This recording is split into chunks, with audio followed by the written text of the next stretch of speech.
eJyalo app खोली login गरिसकेपछि तपाईँ मेन ड्याशबोर्डमा पुग्नुहुनेछ। त्यहाँ टेनेन्टमा क्लिक गर्नुहोस्। त्यस अन्तर्गत एड टेनेन्टमा क्लिक गर्नुहोस्। यहाँ तपाईले आफ्नो बहालमा बस्ने टेनेन्टको नाम लगायत अरू डिटेल्स भरी क्रिएट बटनमा क्लिक गर्नुहोस्। यति गरिसकेपछि तपाईको स्क्रिनमा टेनेन्ट सक्सेसफुली एडेड लेखिएको पपअप मेसेज आउनेछ।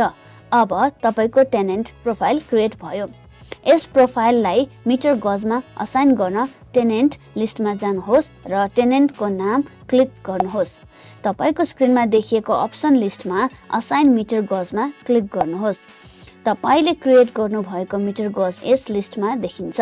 अब टेनेन्ट जुन कोठा वा फ्ल्याटमा बस्नु भएको छ त्यससँग सम्बन्धित मिटर गज सेलेक्ट गरी असाइन मिटर गजमा क्लिक गर्नुहोस्।